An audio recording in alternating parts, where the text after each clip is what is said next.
नमस्कार. आपल्या सगळ्यांचे महाराष्ट्र सोशल न्यूज चॅनलमध्ये हार्दिक स्वागत. चला वळूया तर एका नवीन बातमीकडे. आजची बातमी. धुळ्यात भाजप प्रदेशाध्यक्ष रवींद्र चव्हाण यांच्या उपस्थितीत प्रचाराचा शुभारंभ झाला. धुळे शहरात भगवा कायम ठेवण्यासाठी भाजपला मतदान करण्याचे आवाहन त्यांनी केले. केंद्र व राज्यात भाजपचे सरकार असून महापालिकेत विकासासाठी कमळ विजयी करा, असे चव्हाण म्हणाले. पुढील 10 दिवस गाफील न राहता काम करा, पुढच्या पिढीच्या भविष्यासाठी भाजपचा महापौर करा, असे आवाहन त्यांनी केले. आपल्या 40 राष्ट्रवादीचे आणि 29 शिवसेनेचे असे उमेदवार घेऊन ग्रामदैवत आई एकविरा मातेच्या इथं नारळ फोडून प्रचाराचा कार्यक्रम सुरुवात केला. परंतु मला दुःख वाटतं साहेब, फार दुःख वाटतं का राष्ट्रवादीचा निवडणूक सुकाणू प्रमुख कोण? तर माजी आमदार फारुख शाह. आणि साहेब एवढंच नाही, मंदिरात ते आले सुद्धा नाही नारळ फोडण्यासाठी. त्यांच्या एकही मुस्लिम उमेदवार माझ्या आईच्या दारात आला नाही साहेब, एकही उमेदवार आला नाही. इथं नारळ वाढलं आणि रात्री ते अंमळनेरचे आमचे मित्र अनिल दादा यांना अंमळनेर मध्ये सुद्धा त्यांचा नगराध्यक्ष बसवता आला नाही. आपल्या धुळ्याचा एखादा प्रभाग आहे ना, तेवढा तो अंमळनेर आहे. आणि इथं येऊन महापालिकेचे स्वप्न बघतायत. आणि रात्री फारुख शाहच्या घरी टोपी घालून मीटिंगला बसले.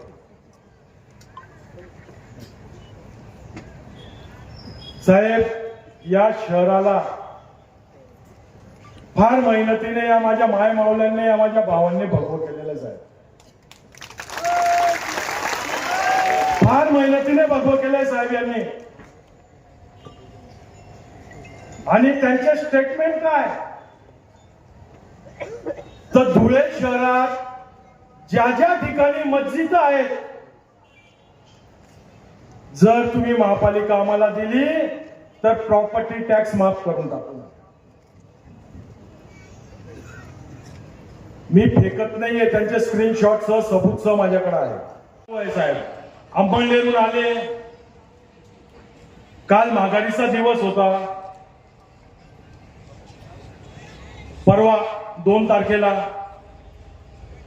आणि काल येऊन इथं मीडियामध्ये बडबड करून गेले का भारतीय जनता पार्टीची गुंडगिरी पाहिली का? कुठं गुंडगिरी केली भारतीय जनता पार्टीने? 4 उमेदवार बिनविरोध आमचे निवडून आले, 8 उमेदवार येणार होते. जनतेचा कोळ होता, जनतेचा.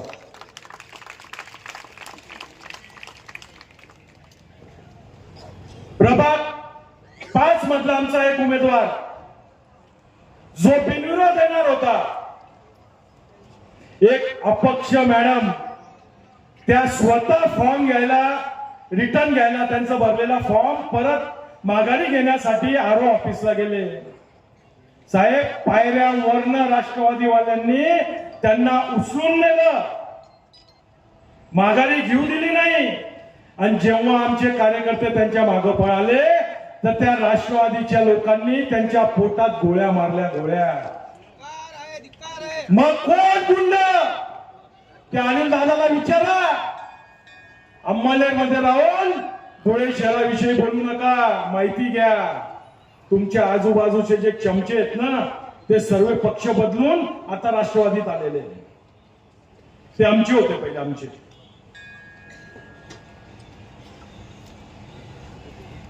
आम्हाला गुंड म्हणण्यापेक्षा तुम्ही बंदुकांचा वापर करतात इलेक्शन मध्ये, याचं भान ठेवा. तुम्ही व्हिडिओ बघितले का शिवसेना शिंदे गटाचे? जे लोक माघारीला जात होते त्यांचे हात जोड, पाय पड, त्यांना मज्जाव कर, माघारी घेऊ नका. का? या सर्व गोष्टींना आपल्याला हाणून पाडायचंय.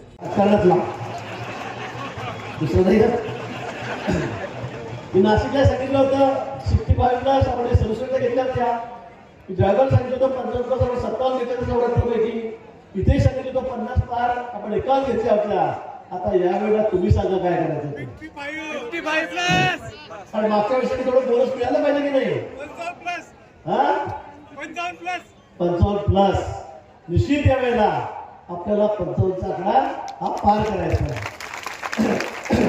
कुठल्याही परिस्थितीमध्ये जयकुमारजी या ठिकाणी आहेत, अनु भैया या ठिकाणी आहेत, अनु बळकर या ठिकाणी आहेत, सगळे बाबा या ठिकाणी आहेत, सगळे बाबा आपल्या सोबत आहेत. काय काळजी माझी याची गरज आहे का आता? अरे तुम्ही सांगितलं मदत लागेल म्हणून का माझ्या लक्षात आलं म्हणून तुम्हाला सगळे मफलर सगळ्या टोप्या सगळ्या बिले देण्याचं काम माझं बस. तुम्हाला सगळी मदत आम्ही या ठिकाणी करू, सगळं साहित्य आम्ही तुम्हाला पुरवू. पण मला तुम्ही या शब्द द्या. अनु भैयानी या ठिकाणी वास्तवामध्ये विस्तृतपणे सांगितलं, अनेक गोष्टी सांगितल्या की आपल्याला हे शहर भगवं ठेवायचं आहे का नाही, का हिरवं करायचं आहे. मग आता कुठल्याही मिशनला बळी पडू नका, काही करू नका. सगळ्या दूर आजपासून रात्र दिवस एकच प्रचार करायचा. अनेक गोष्टी सांगते की वेळ खूप कमी आहे, त्यामुळे हेलिकॉप्टर उडणार नाही, ग्राहकाची सभा होणार नाही, नगरची सभापूर्ती होणार नाही, आधार पडला की जाता येणार नाही, उडणार नाही. आणि म्हणून मी जास्त वापर करणार नाही. 2-4-5 दिवसांनी येऊ, त्यावेळेला निश्चित आपण या ठिकाणी बोलू, सविस्तर भाषण करू. पण या धुळे शहराचा विकास करायचा असेल, त्याला खऱ्या अर्थाने समृद्ध करायचा असेल तर आता भाजपशिवाय पर्याय नाही. आणि मोठ्या संख्येने उपस्थित या भागातील नागरिक बंधू भगिनी, आपण सर्वजण माझ्या अगोदर सर्व वक्त्यांनी इथल्या असणारी सर्व परिस्थिती ही आपणासमोर व्यथित केली. मी आपणा सर्वांना एवढंच आश्वासित करायला इथे आलो आहे की हे शहर, या शहराला एक भगवी अशी झालर आहे आणि ही झालर तुम्हाला आम्हाला सर्वांना येणाऱ्या महानगरपालिकेमध्ये टिकवायची आहे. आणि त्यासाठी 15 तारखेचं जे मतदान आहे हे मतदान तुम्हाला आम्हाला सर्वांना करायचं आहे. हे करत असताना 2014ला तुम्हाला आम्हाला सर्वांना आठवतं की प्रत्येक घराघरामध्ये नरेंद्र मोदींना पंतप्रधान करण्यासाठी एक नारा हा प्रत्येक घराघरामध्ये, प्रत्येक लहान मुलांच्या प्रत्येकाच्या तोंडामध्ये एकच नारा होता, हर हर मोदी. काय होता नारा? हर हर मोदी, घर घर मोदी. अशाच पद्धतीने भारतीय जनता पार्टीचे आपण सर्व कार्यकर्त्यांनी, केंद्रातले आपलं सरकार, एनडीएचे आपलं सरकार असेल, महाराष्ट्रातलं आपलं देवेंद्रजींच्या नेतृत्वातलं असणारं सरकार, महायुतीचं सरकार ज्या ताकदीने काम करत आहे, त्यामुळे आपणही आपल्या सर्व कार्यकर्त्यांनी घरोघरी हा नारा पोचवला पाहिजे. आपण काय म्हटलं पाहिजे? आपण सर्वांनी घरोघरी जाऊन कमळ हे विजयी कसं होईल यासाठी आपली महानगरपालिका कमळ निशाणी समोर आपण सर्वांनी निवडून देण्यासाठी आपण सर्वांनी सर्वतोपरी प्रयत्न करणं हे गरजेचं आहे. आणि म्हणून आपण म्हटलं पाहिजे पुन्हा एकदा, या महानगरपालिकेमध्ये देवेंद्रजींच्या नेतृत्वात विकासाची गंगा जी आहे ती पुढे जर आपल्याला सातत्याने वाहत न्यायची असेल तर या ठिकाणच्या असणाऱ्या स्ट्रॉंग ड्रेनेज लाईनचे असणारं काम, ज्याला 513 कोटी रुपये खर्च आहे, हा प्रस्ताव तुम्हाला आम्हाला सर्वांना मान्य करून घ्यायचा.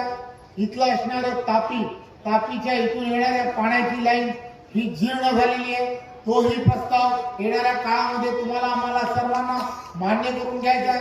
अशा प्रत्येक जी जनसुविधा जी आहे, ही जनसुविधा ज्या प्रत्येक याला गतिमान जर तुम्हाला आम्हाला सर्वांना करायचं असेल तर तुमची, आमची, भाजपा सर्वांची हा नारा जो आहे हा आपण सर्वांपर्यंत नेणं हे अत्यंत गरजेचं आहे. दृष्ट्या इथे असणारी आपली ताकद, बूथवरची असणारी आपली ताकद ही एकत्र करायची आहे. प्रत्येक बूथ हा 51% लढाई घेऊन आपल्याला 50% जास्त मतदान कसं पडेल यासाठी आपण सर्वांनी प्रयत्न करणं हे अत्यंत गरजेचं आहे.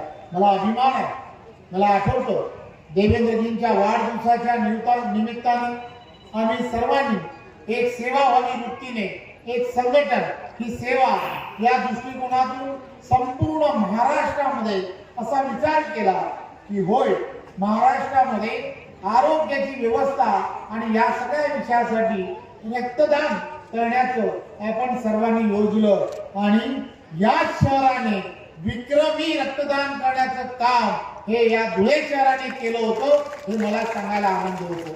आणि म्हणून मी तेव्हाही म्हटलं होतं एक दिवस धुळ्यामध्ये येईल आणि आपल्या धुळेमध्ये असणाऱ्या या सर्व नागरिकांनी ज्या विश्वासाने आपलं रक्त, आपलं जिसे खून कहते, हे रक्त आपल्या प्रदेश आणि देशाचा असणारा नेता देवेंद्रजींच्या वाढदिवसाच्या निमित्ताने जे समर्पित भावनेतून त्या सर्व रक्तपेढींना दिलं त्याबद्दलही मी तुमचे आभार मानतो. ही निवडणूक ही तुमच्या आम्हाला सर्वांना नगरसेवक निवडून देण्यासाठी निवडणूक नाहीये.